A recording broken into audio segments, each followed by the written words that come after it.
Give it up for Danielle DiMartino. Danielle DiMartino. Danielle DiMartino Booth.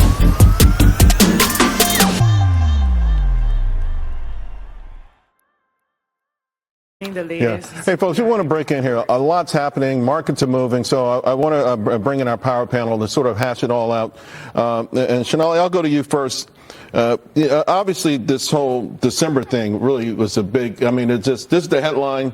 Far from a foregone conclusion that they will be cutting. He just sort of alluded to the economy being stronger, but he keeps talking about labor being a wild card. You have to remember, coming into this moment, the market had been expecting with near certainty that you would get another cut in December. That would be 3 this year. Risk management cuts have tended to come in 3. And so why is he so comfortable now? This is the massive question underpinning the market. If he thinks that the labor market is more of the same, which is what he said, then why wouldn't that justify another cut? Is he more worried about inflation? Are those balance of risks more into play? Does he know something we don't know, that the labor market can get into a better place even if we see a reacceleration of growth? But long story short here is that yields are higher today, aren't they? Because the market had been expecting more this year. You know, here's the thing, Danielle.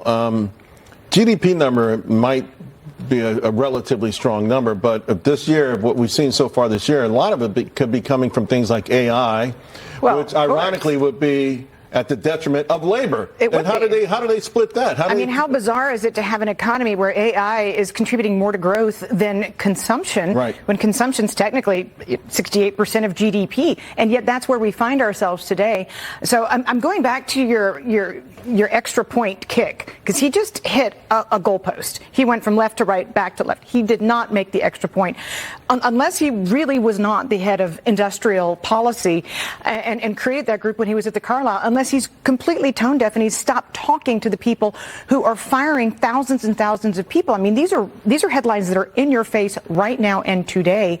And he's acting as if they don't exist. Again, when we opened the segment, we showed that the number of job cuts announced is the 3rd highest, with a few days left in October, in the last 2 years. He has to pay heed to what's going on the ground, or he's going to continue to be seen as being tone deaf. Ms. Riley, we always get the knee-jerk reaction immediately after the comments, during the Q&A, the rest of the session, and the next day, often after the street has had a chance to sleep on it, we get the exact opposite.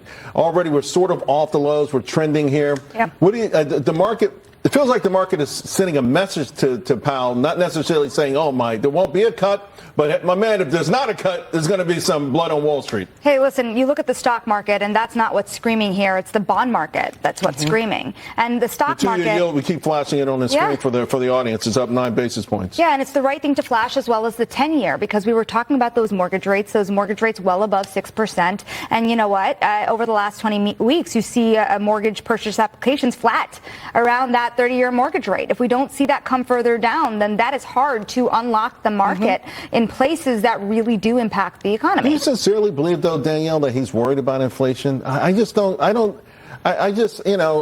get that we didn't get the inflation, blow up. We heard from all these earnings last week. We heard from Alcoa, Ford, General Motors saying, tariffs were there, but the economy is strong enough that Ford stock was up 12%, General Motors is up 15%, Alcoa, Dow, all of these names today, Caterpillar, all these names that were supposed to get crushed because of tariffs, these stocks are killing it in earnings season. They are, but I think that what he's not paying heed to is what's happening in the housing market. And the reason that the Consumer Price Index, the only bit of official data that we've had reported to us since the government shut down, the reason that came in so weak and so much cooler than what was expected was because we're seeing shelter disinflation. Any Fed chair can tell you that shelter is the largest input to inflation. Right. Any American can tell you right now that the housing market's in a freeze and that prices need to continue. But you know what? If he wants home prices to keep coming down, then don't commit to December and make those mortgage rates go up. Well, I tell you what, I see the home prices are coming down. Rents are in free fall in areas that not just the formerly hot states. Yep. And so, obviously, they see all of this data, too. All right, ladies, thank you. Let's go back and take a listen to Chair Powell.